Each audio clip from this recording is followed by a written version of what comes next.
by, whether it's osmosis, I'm not sure what it is, but just being in the presence of people who have been able to achieve a certain level of success, and then listening, and then trying to take 2 or 3 things they have said or what they have done and incorporate them somehow into your little agenda, whatever that might be. Whether it be business people, small business leaders, athletes, coaches. I've always, when given an opportunity, I've always tried to make myself available to do that. And I think one of the things over the years, we just got back, and I'll talk about this a little bit later, I took 3 of my coaches at Cherry Creek, guys that have been with me for 15 years, and we went down about a month ago and had a 3-day session at Florida State. We were invited down. We had complete access to the Florida State program. Coaches meetings, coaches and players meetings, film, all the cut-ups from the last couple of years, game film, practice on the field. And it was, gosh, for a football junkie, it was like nirvana, just being able to see sort of how they do things and how they relate to their players and how the coaches interact and just the process. We did the same thing about 2 years ago, 3 years ago maybe, at the University of Alabama. Had a chance to get to know Coach Saban a little bit, was invited down, and again, that's an opportunity that you don't want to miss. And just sit and listen and watch and observe and try to take note of the way things are run, the program in itself. But one of the things that both of those head coaches and staffs, frankly, continue to talk about was motivation. Right? Motivation is such an interesting word. I think it's a multifaceted word. What exactly does it mean? And how do we find our own, to start with, motivation? How do you find your motivation to do what you do? And then if you are a leader of some sort, if you are a department head, if you run a business, if you run a small group of people, how do you find the ability to motivate those people? People should be self-motivated. The very successful people, I believe, honestly, for the most part, are self-motivated. But not everybody is. So as a leader, as a coach, as a business person, as somebody, again, who runs a department, I think it's really critical for you to find out what motivates your people. And I think it's not always the same, right? It can be different things. Money is a motivator for certain. For some people, being accepted, wanting to feel validated, wanting to feel self-worth, wanting to feel what I do for you in your company is really important. And that creates self-worth, and it motivates people, some people, to get to that point. I think the fear of failure can be a tremendous motivation. I think back to my athletic career and try to sort of summarize as to what motivated me as an athlete. And I think there were plenty of things. Money at that time was not one of them, but the fear of failure would have to be maybe not at the top of the list, but very close to the top of the list. Being accountable, being dependable.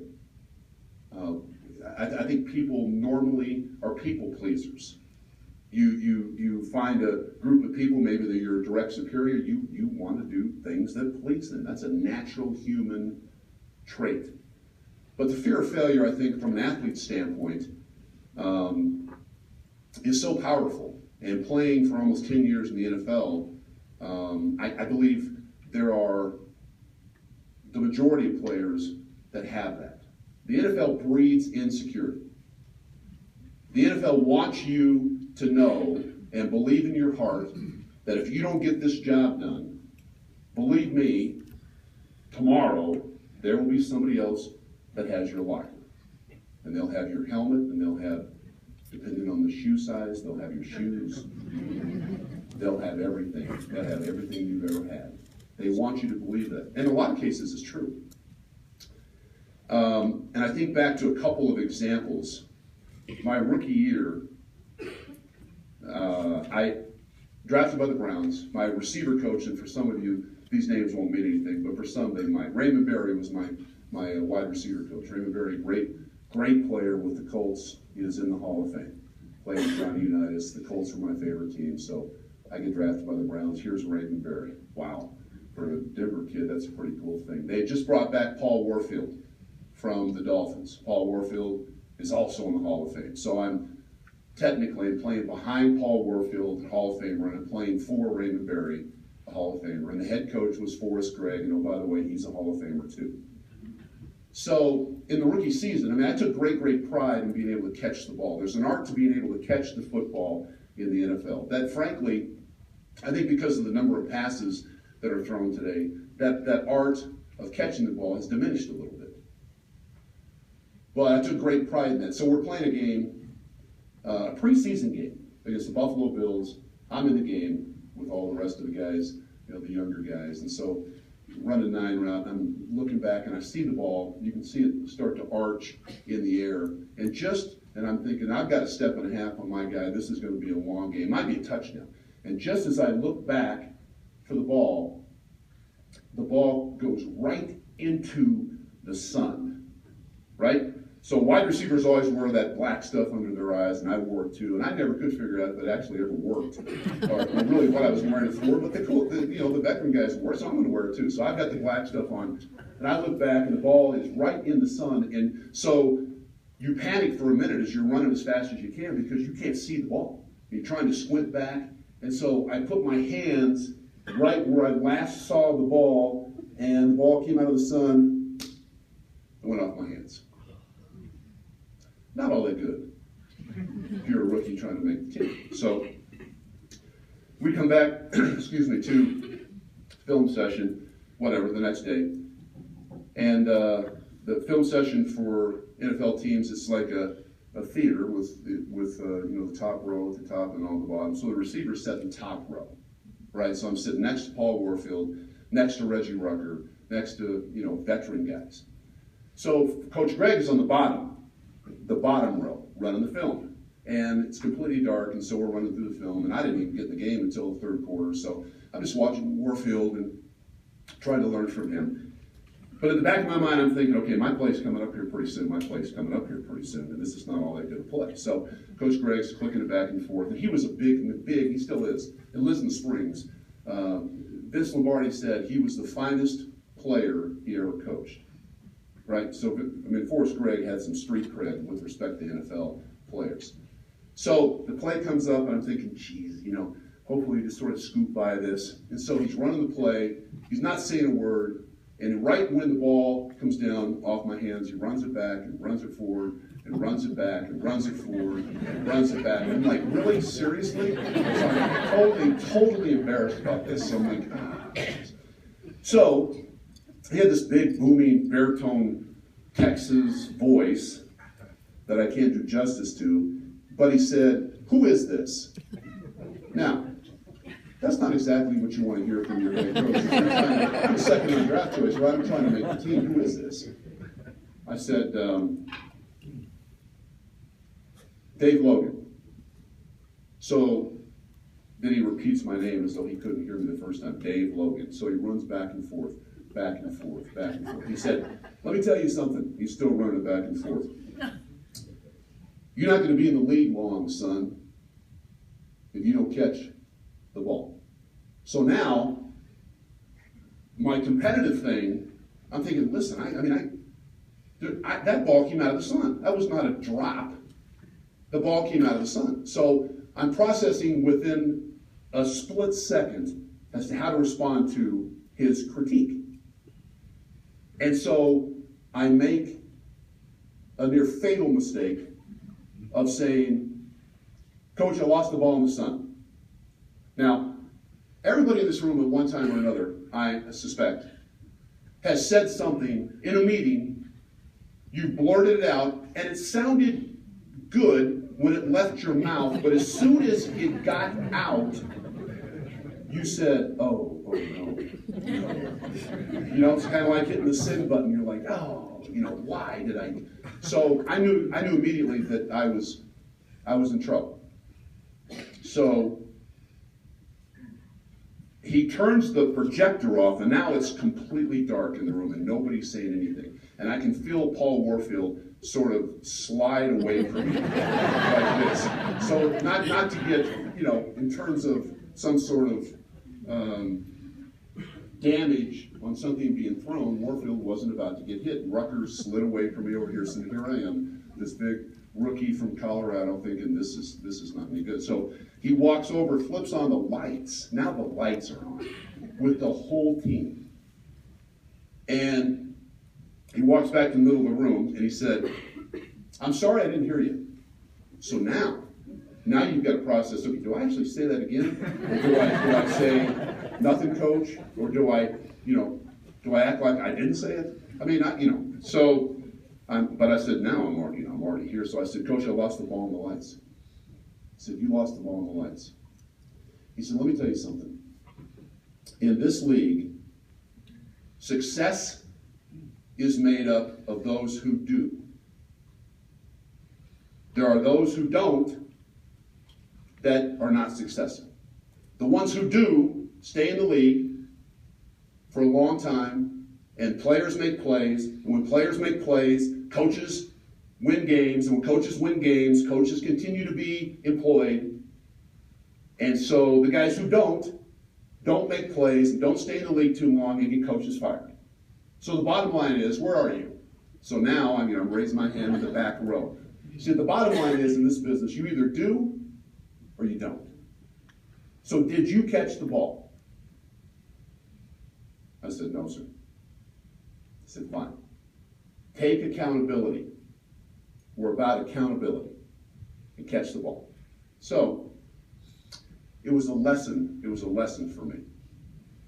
You're accountable as a good teammate. You're dependable, right? Your team is depending on you to make plays. The last year I was in Cleveland, I'll talk a little bit about what else motivates you. We had a new offensive coordinator. I had broken my ankle 2 months before the season in a basketball game.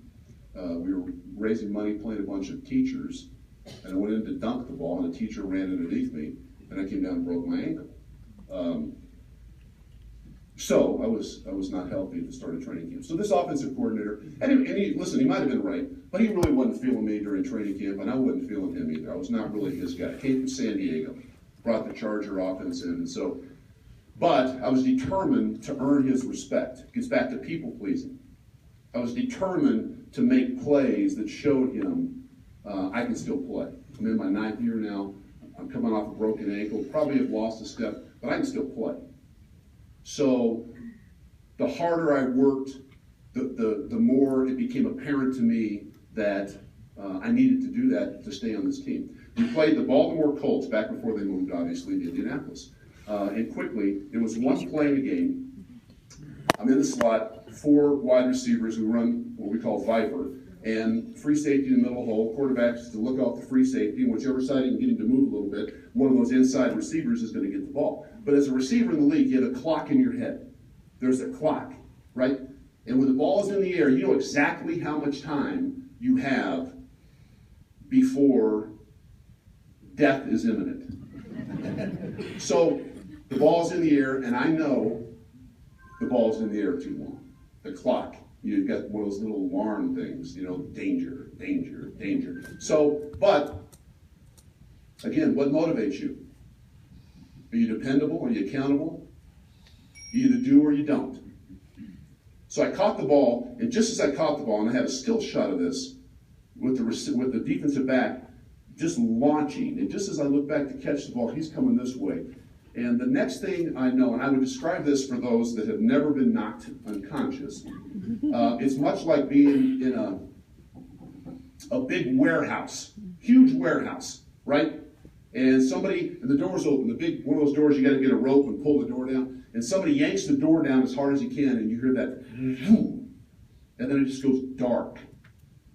So that's what happened.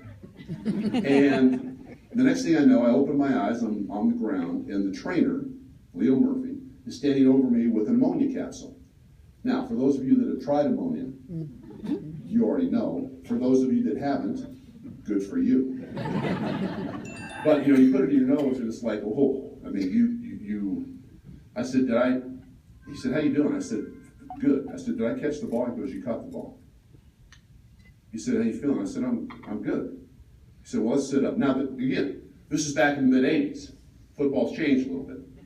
He said, you feel everything? I said, yeah, I'm good. He said, move your hands. I moved my hands. Move your feet. Move your feet. He said, you're good. Let's get up. So I'm still a little woozy. I mean, I was knocked out, right? So I'm walking off the field.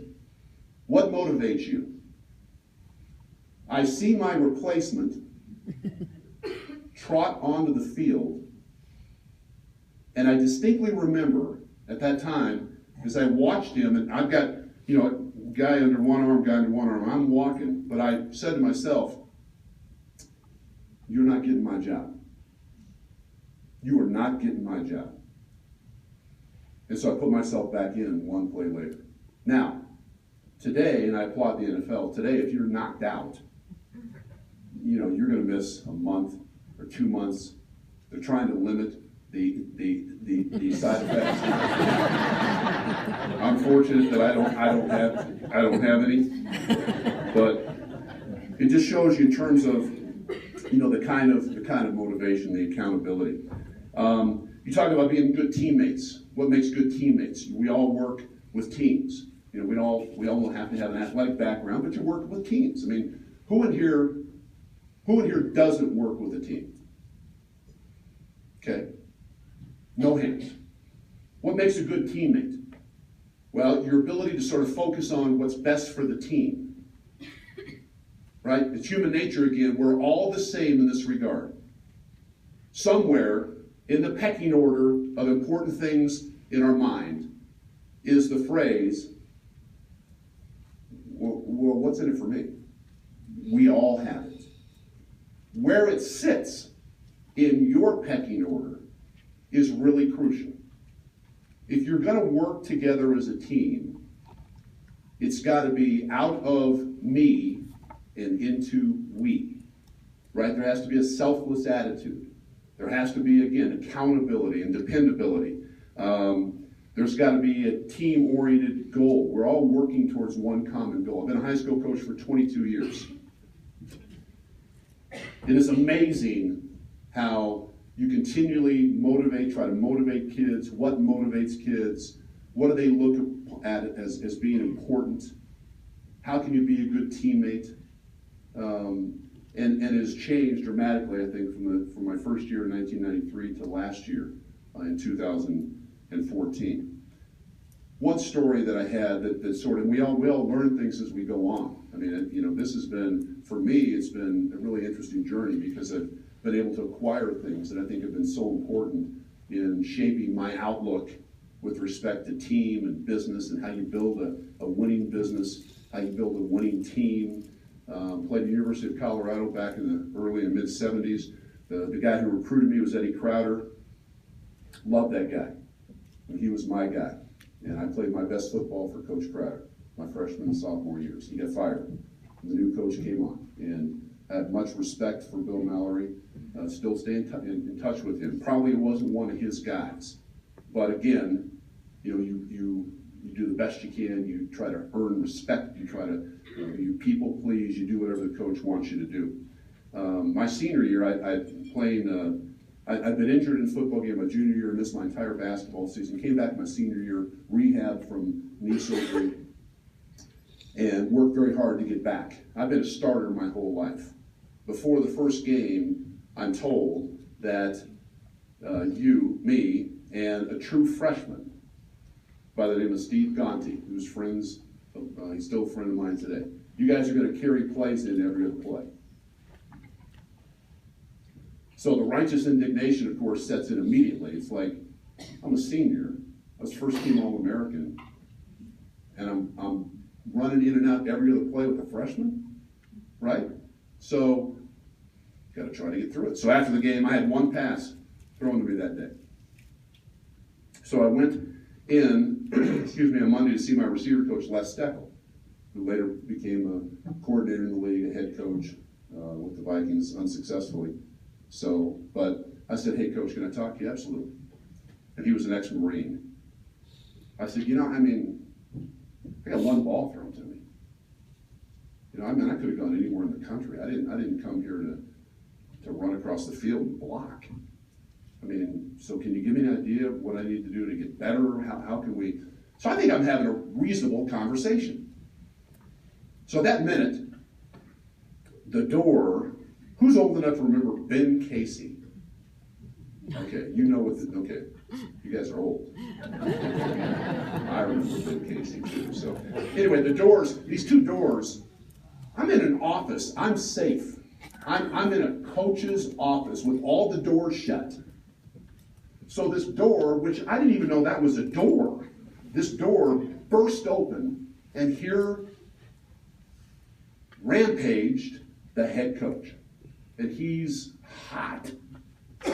You want to talk about what we can do for you, and I'll clean it up, because honestly, you guys would be up and leaving. If I really verbatim sort of expressed how he expressed this to me, it would not be good. You want to talk about what we can do for you, and you can become a better blocker. You can get your butt across the field with POA, point of attack. You can stop worrying about how many times you get the ball and become a better teammate. Football is a team game. It's not about individuals. And again, I'm not doing it justice, because he's if there's a 1 to 10 on the Richter scale in terms of vocal ability, he's at a 10 the whole time. Then he turns, you can get a lot tougher too. He turns, and there's this eraser board, and he goes, bam! And he punches this eraser board and breaks it right in half. So the top is swinging like this, and the bottom is swinging like this. So this whole time, I'm like, oh, I'm never gonna play again. It's my senior year. I've just completely screwed myself. So he leaves the room. And said, Coach Steckel and I just sort of looked at each other for about 5 seconds. He said, listen, it's going to be okay. Just work hard. Now, I thought it was fitting that later the next week, while we were at study hall, I was reading the Boulder Daily Camera. Of course, study hall and reading the Boulder Daily Camera. But in the sports section, and the lead story in the sports section was Buff's football coach breaks hand in bathroom mishap. So I'm reading that, I'm thinking, okay, breaks hand in bathroom mishap. And so he wore a cast for the rest of the year. But the moral of the story was, even though I didn't know it at the time, it really made an impact on me in terms of building a team. You have to be selfless. It cannot be about you. It has to be about the team. And you have to trust the people that you work for, that they're going to put you in the best possible situation to succeed. And so I think anytime you talk about a team builder and being successful at it, those attributes of a team are so very important. Now, from a leadership standpoint, I think one of the absolute biggest things that we overlook is it is crucial to validate your people. Not everybody's going to make the same amount of money. Not everybody's going to have the same job title. Not everybody's going to have the same hours. But if you're running a crew, if you're coaching a team, if you're a manager of people, yes, you have your top earners, you have your top, there's a pecking order for sure, but you better get to know those people that may not be on the top of the list. You better get to know the people that do some of the small things, and you better find a way to validate them. I challenge all my coaches every single year. Hey, you should know every single one of your players in terms of their families, their mother and father. Do they come from a single family? You should know their family situation, the brothers and sisters, and try to have a conversation with them. We work hard trying to stress the importance of every player becoming better individually. Don't worry about competing for this guy's job. You try to find something today in practice that you get better at. Something. If you're a receiver, maybe you dropped a couple of balls yesterday. Okay, get a little bit better than that. Maybe you didn't get into and out of your breaks the way you wanted to. Maybe you had 3 or 4 MAs. You didn't know where to line up. Right? Find one thing that you can get better at every single day. And I think it's important for managers, your top people, to understand that you need to make everybody feel important as you possibly can. What I learned quickly as we wrap things up, Coach Saban had a really interesting, and again, for people that don't follow college football, they didn't win it last year, but they're going to be in it every single year. I mean, they're very well coached, they're very well organized, they don't waste a minute of time in practice. Same thing at Florida State, right? I mean, they enjoy the process, they understand the process.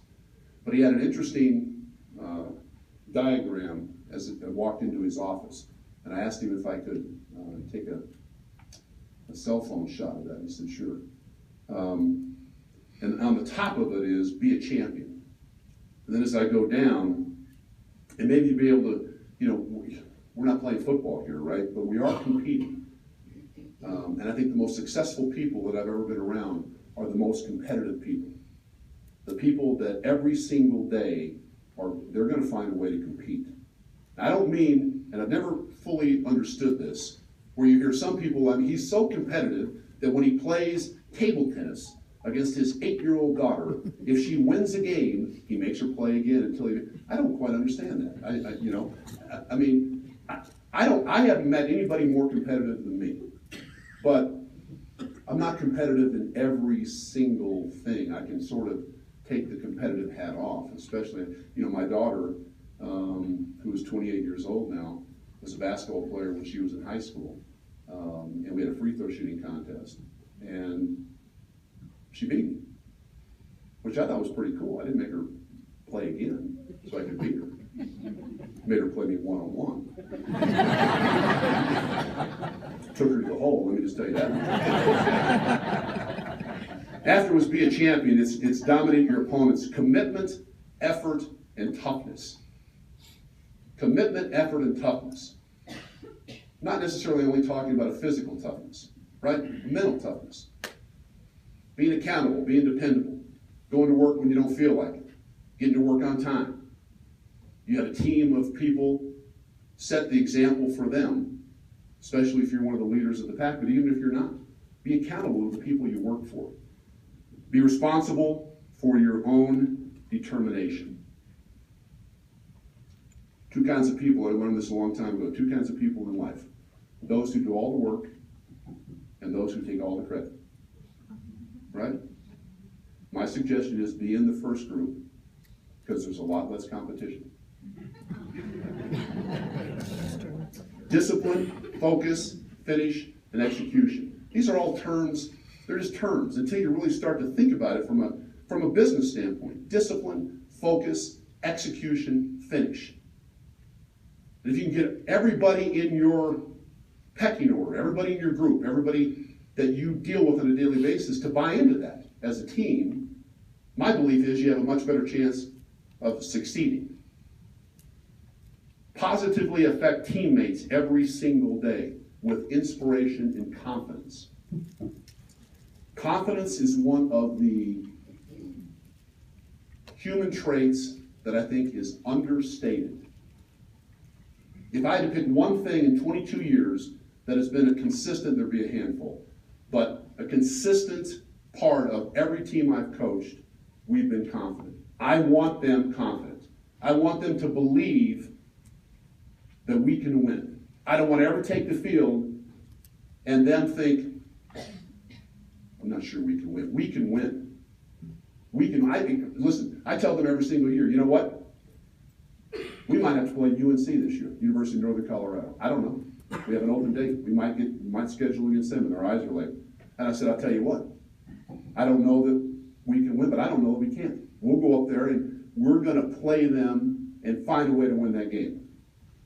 And then, of course, they go home and tell their parents, there's a chance we're going to go out and play University of Logan. So I did get a few emails on that. But I want them to be confident, right? Not cocky, confident that what we do, we've got the process, we've got the plan. If we just put that plan into play, we're going to be successful. We're going to win. And I think confidence is really important. Team, together everybody achieves more. One of those sayings that you've heard, everybody's heard that, but I firmly believe that. It's about the team. It truly is. And finally, the 5 steps of acquiring wisdom. I thought this was interesting. And this was actually on his desk. The 5 steps of acquiring wisdom. Let me just ask you, what comes to mind for anybody, just in terms of a step, and he had these in order, a step for acquiring wisdom. Somebody give me an idea. Oh, very good. Who said listen? Go ahead, take credit. Who said it? Let's see again. Did you say listen? Nicely done. Nicely done. We should give you some sort of gift certificate. The first step for Nick Saban was silence. Right? You ever been around a person that they can't wait for your lips to stop moving because they're not really listening to you. They're formulating what they want to say next. They're just looking at your mouth, and as soon as your mouth, even if you lick your lips, that to them is a stop, and they jump right in with their, here's my idea. Right? 5 ways of acquiring wisdom. Silence, listening, memory, right? Remember what you hear. Remember what you learn. Practice. And finally, teaching others. Teaching others what you've learned. And I thought that was really, it's really a cool opportunity and experience for myself and my staff to, or 3 members of my staff to go down and just experience that. So I'm going to open it up to any questions you might have, anything pertaining to anything. I'm happy to answer with respect to football or business or anything else as we sort of wrap things up. Anybody have any questions at all before we, it's a quiet group. Anybody, any questions? Bronco questions? Hayden coming back? I've gotten to know Peyton pretty well over the years he's been here. I host his, he's got a Payback Foundation sort of function that I've hosted the last couple of years. And he is, what I like most about him from a former player's perspective is that he's an old school guy. He's an old school soul. I mean, he respects the game, respects those that came before him. Nobody works harder than him. First one in, last one out. But yeah, he's coming back. I do think this is going to be a little bit of a challenge, with Gary's offense and, Peyton at his age. I think he's a great player, but I think this will be interesting to see how it works out. Egos. All successful people have them, but the most successful people are able to manage them. And I think it's going to be crucial for the Broncos this year in terms of their success that they manage those egos. Doesn't really matter how we win. It just matters if we win. You either do or you don't, right? That's a league of bottom line. No excuses. I lost the ball in the sun. Did you catch the ball? So I'm anxious to see how they do. Yes, sir. So obviously you can't win every game. So any thoughts on how to come back from failure? How to come back from failure? Again, I think it gets back really to what motivates you. I know for me, again, the fear of failure as an athlete is pretty powerful. Not wanting to let anybody down. I used to, this is stupid, but we trained in Kent State, Ohio, back in July and August. Back then, training camp was, you'd be in pads twice a day, you were killing each other, and training camp was 6 to 8 weeks. So the last 4 or 5 years I was in Cleveland, I wanted to put my body through more than I knew that would go through when I went to Kent State. So I would fly to Vegas for 10 days. And at noon every single day, this is in early July, I would wear a rubber, don't ever do this, a rubber top, which had an elastic thing here, and here, and here, and a stocking cap. I mean, I was basically Eminem before Eminem was Eminem. I was a bigger version. And I would run. I would do my long distance training. I mean, I could have killed myself, but I was so bent on being the best I could be. I would push my body to the point that I knew no matter what I would encounter down the road, I was going to be prepared. I was not going to get outworked. You were not getting my job. When I came out of the University of Colorado, I was kind of an in-between size. I turned out to be one of the bigger wide receivers of that generation, but there were some that said, well, what is he? He's not really big enough to be a tight end, and I don't know if he's got top end enough speed to be a wideout. I cut the article out. Joel Bushbaum, still remember it. How many years ago was this? Joel Bushbaum, who's deceased. I mean, I don't wish him to be deceased, but he's gone. So he wrote that article about, hey, he's a really talented athlete, has decent speed for one so large, but he's a tweener, really no set position. So anytime that I didn't feel like working out, anytime that I didn't feel like putting the rubber suit on and getting out on the pavement and working, I carried that article with me for years and years and years because I was going to prove him wrong.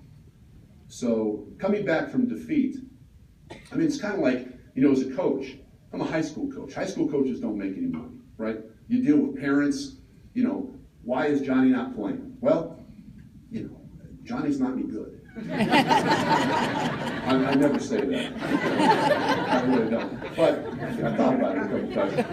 You know, but Johnny should be playing, and Johnny, you're not throwing the ball enough. You know, my son's a running back. He's not running the ball enough. Listen, here's the deal, and I tell parents going in, if you're interested in stats, if you're interested in how many times, you know, your son's going to touch it, throw it, catch it, whatever, transfer. Go to another school. I'm the wrong guy for you. If you're interested in playing in a good program where your sons are validated, where your sons are treated like you would want them to be treated, where they're not grabbed, you know, they're coached hard, and the expectation level is significant, if that's what you're looking for, you're in the right place. But I tell my coaches, listen, our name, and I don't know if other coaches look at it this way I do, every time we take the field, my name's on that team. That's the pressure I put on myself. So I want them to be well coached. I want them to be smart. I want them to be disciplined. I don't want them to give games away. Don't fumble the ball. Don't take stupid penalties. Don't do things that are going to hurt the team's success because you are selfish.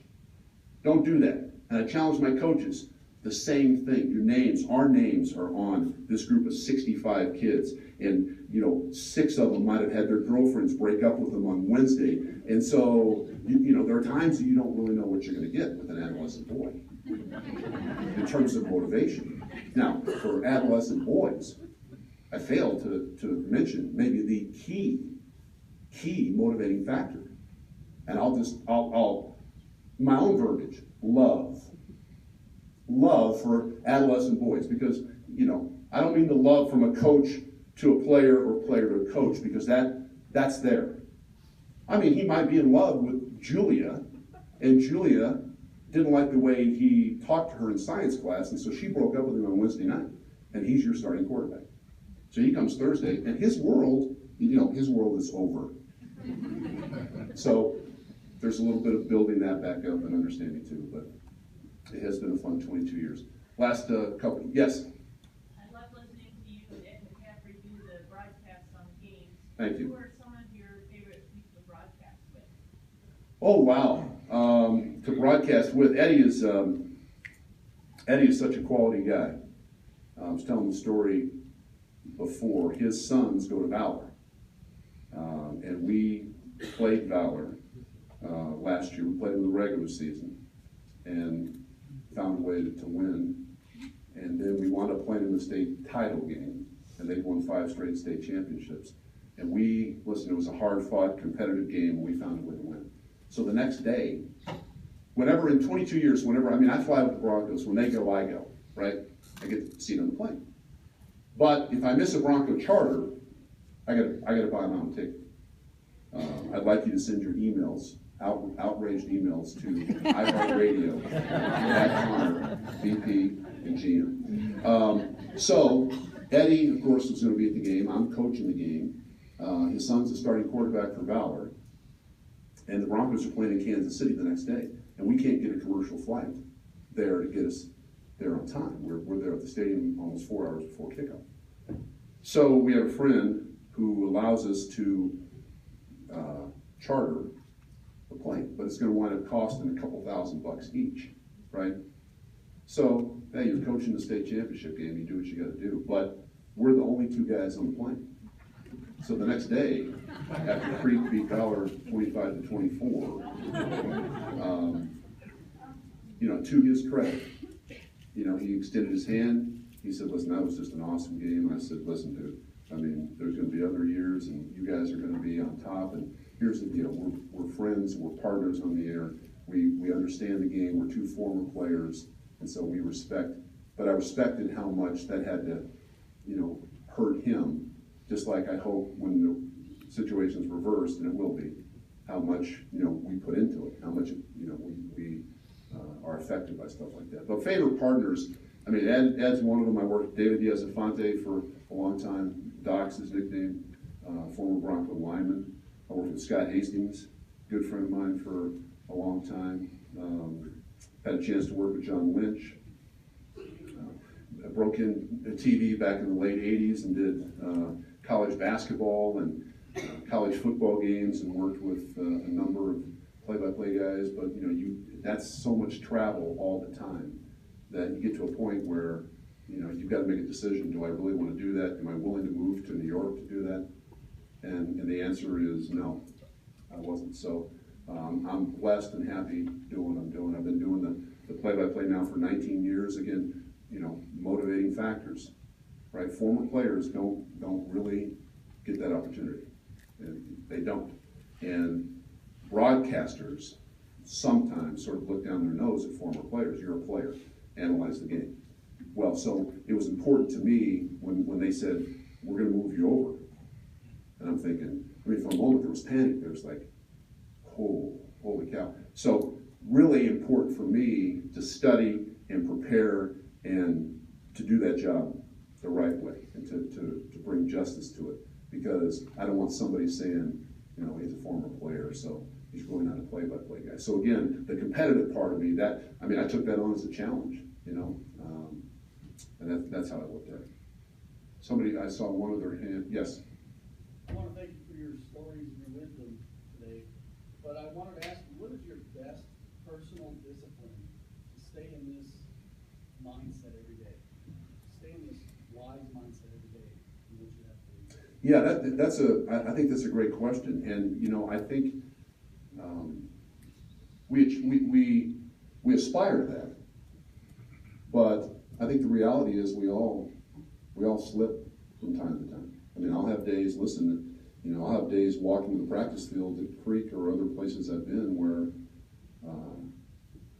I'm tired, and I've had somebody at work get on me about something, or, personal issues or whatever. I think one thing that I would say that I've been able to do that has really worked for me, and I think it would work for anybody, is the ability to compartmentalize. The ability to separate issues that you have in your life, because we all have them. Personal issues, kids issues, just issues, things that bog us down. So the ability to compartmentalize, I think, and I probably learned that as an athlete, and especially in the NFL. I mean, they don't care. They don't care if you're having a bad day. You better find a way to have a good day for the next 3 hours. Doing live TV and radio, the audience really doesn't care if things are not going right. When that red light goes on, you have an obligation to pick it up and be in a good mood and deliver. And again, I think it gets back to you either do or you don't. Athletes are continuously chasing. Let's say one other thing. what we call the juice. You know, not the juice, but the juice. And the juice, well, some athletes chase the juice, right? Not me. The juice is, and if I could ever figure out, and I put a lot of thought to this, if I could ever figure out what it is and how to extract it from the body, right? You've got also, I mean, really smart scientists and all these people, and I'm thinking, gosh, they take, we're talking about plasma and taking that out and putting it back into a joint. The joint going to be regenerated. And so, what about the juice? Well, the juice is that feeling you have when you're sitting in a locker room. You've already been out. You're on the road. You're sitting in the locker room. You've already been out on the field. You've warmed up. You come back in. Coach is going to say 3 or 4 things, and then, you know, the battle starts. And the juice is the feeling that you get when you're sitting there, lathered up in full gear, and you can hear 80,000 people stomping, you know, cheering, and you know none of them are stomping and cheering for you. And you sit and look you look across the locker room, you look at the teammates you have, the guys that are prepared to go to battle. You know, I never have been in the military, but I've talked to military people, and I never want to equate really the life-changing situation with respect to preparing to battle in the military as opposed to preparing to battle on the athletic field. But there is a similarity in terms of the ramped up juice that you get, and you're looking at a teammate who you know has worked hard, and you know what? It's just us. And so that feeling you have when you look in your teammate's eyes and he just nods at just like, you know, it's fixing to be on here. And this is just us. We're going out there against everybody. That's what the juice is for athletes. And that's what athletes, even older athletes, that's what you continuously chase. And you try to say, how can I take some of that juice and apply it to business? How can I take some of it and apply it to how I coach kids, how I live my life? And so every single day I try to find one thing that I'm happy about. And I allow myself, and maybe this is the answer to the question, long-winded, I allow myself one day a month to feel sorry for myself. And I have a pity party in the morning. There might be a particular day, and I actually write this down on the calendar. And so you're not allowed more than one day every 30 days. You can't have back-to-back days because you use up a 2-month increment. I mean, you just can't do that. So we all get to the point like, you know, I'm not respected, I work too hard, nobody values what I do, I'm underpaid. You know, I stayed late 3 nights in a row, the boss didn't even say anything. We all have those days. And I think that's okay. But then you have to purge yourself of that. And you got to get back on the horse and say, time to go. Time to ride. Blessed in so many ways. Let's go. Don't let there are people in your life that suck the energy out of you. They're energy suckers. All right? Sometimes they're family members. So you're stuck. But don't spend time with those people. They suck the energy and life out of you. Their life is bad, so they sort of like your life to be bad too. I'm sorry you're having a bad day. I'm gonna go over here and be positive. You know what I mean? You just can't, I mean, you can be empathetic. I think empathy is a sincere emotion. I think it's important we're empathetic, but don't let energy suckers suck the life out of you. You know, they need to pick their game up. So, any other questions at all? Listen, continued success. Thank you very much. You've been a real good audience, and I wish you all the best. Thank you.